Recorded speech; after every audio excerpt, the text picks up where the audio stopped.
नमस्कार साथियों, आज मैं आपको माइक्रो टीचिंग में प्रश्नीकरण स्किल बताने जा रही हूँ और उसमें ज़्यादा कुछ नहीं है। हम इससे पहले आपके क्या कहते हैं 2 स्किल कर चुके हैं, जिसका एक प्रस्तावना स्किल है और दूसरा आपका है व्याख्या स्किल। दोनों ही हम कर चुके हैं। अब ये आज आपके सामने तीसरा स्किल है, जिसका नेम है प्रश्नीकरण कौशल।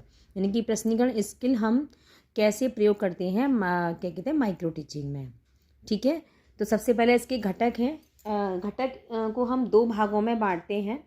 तो इसमें 2 भागों में हैं घटक। एक तो है आपके प्रश्नों की संरचना और दूसरा है प्रश्न पूछना। तो प्रश्नों की संरचना में मुख्य रूप से ये 5 घटक जो हैं इनका प्रयोग किया जाता है। संबद्धता यानी कि रिलेवेंस, और दूसरा है स्पष्टता यानी कि क्लियरिटी, तीसरा है संक्षिप्तता यानी कि प्रिसनेस, और चौथा है सही व्याकरण का प्रयोग यानी कि यूज़ ऑफ एप्रोप्रिएट ग्रामर, और 5वां है प्रश्नों का उत्तर लेवल ऑफ क्वेश्चन। ठीक है, कि जब भी हम बच्चे से क्वेश्चंस पूछेंगे तो हम इन 5 चीज़ों का ध्यान अवश्य रखेंगे। अगला है कि प्रश्न पूछना। प्रश्न पूछने में ये हमें क्वेश्चंस पूछते समय इन बातों का ध्यान रखना होता है। गति, आवाज़, विराम और वितरण। गति यानी कि स्पीड क्या होनी चाहिए, आवाज़ हमारी कैसी होनी चाहिए, विराम कहाँ लगना है कहाँ नहीं लगना चाहिए, और वितरण यानी कि डिस्ट्रीब्यूशन कैसा होना चाहिए। ये हमें क्वेश्चन को जब हम पूछ रहे हैं तब हम इन बातों का अवश्य ध्यान रखना है। ठीक है, और हमें प्रश्नों की संरचना में ये जो 5 पॉइंट दे रखे हैं आपके सामने, इनका हमें अवश्य प्रयोग करना होता है। घटक के बाद आ जाती है आपकी बात जो आप हेडिंग डालेंगे वो आप डालेंगे शिक्षण अधिगम सामग्री। मानो हमें प्रश्न पूछना है और प्रश्न पूछने के साथ हम किसी टीचिंग एड का प्रयोग करते हैं।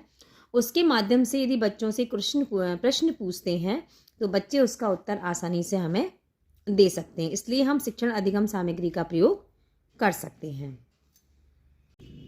इसी श्रृंखला में हम आगे बढ़ते हैं कि हमें कैसे इस प्लान को बनाना है, कैसे इस स्किल को अपनी कॉपी पे हम लिखेंगे, कैसे हम उसका प्रयोग करेंगे।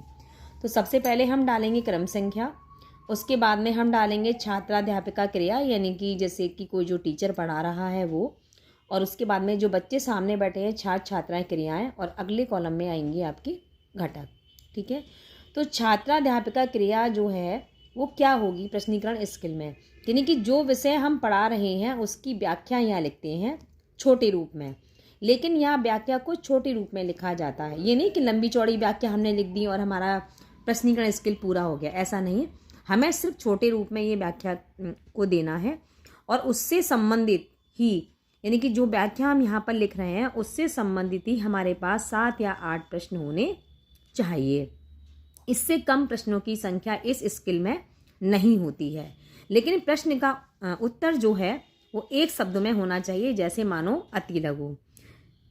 ठीक है, इसके बाद जो हमने यहाँ व्याख्या लिखी है उसी संबंधित हमें बोधात्मक प्रश्न हेडिंग डालना है। फिर हमें 8 क्वेश्चंस लिखने हैं। फिर हमें क्या करना है, हमें 8 क्वेश्चंस लिखने हैं। जैसे क्रम संख्या आपके सामने पड़ी हुई है 1 2 3 4 5 6 7 8। लेकिन जो व्याख्या हम ऊपर लिख रहे हैं उसी व्याख्या से संबंधित ये प्रश्न होने चाहिए। ऐसा नहीं हो व्याख्या कहीं और जा रही है और क्वेश्चन कोई और हो, ऐसा नहीं हो।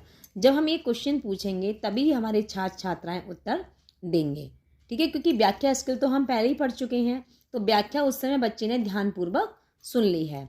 घटक का प्रयोग हम जब करेंगे, घटक का प्रयोग यहाँ करना है, यहाँ नहीं करना है। व्याख्या के सामने आपको घटक का प्रयोग कहाँ करना है, जब बच्चे से आप क्वेश्चन पूछ रहे हो और बच्चा उसके उत्तर दे रहा है, तब आपने कौन से घटक का यहाँ प्रयोग किया है, उन घटकों की क्रम संख्या आपको यहाँ लिखनी ही होगी। जो आपके 5 घटक मैंने मुख्य रूप से बताए हैं और 4 जो घटक हैं उनका हमें प्रश्न करते समय ये बातों का ध्यान रखना होता है। तो ये हमारा आज का हो गया, आपके कौन सा स्किल हो गया, प्रश्नीकरण स्किल।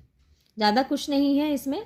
तो ये वीडियो यदि आपको पसंद आए तो आप अपने दोस्तों को लाइक शेयर करना ना भूलें।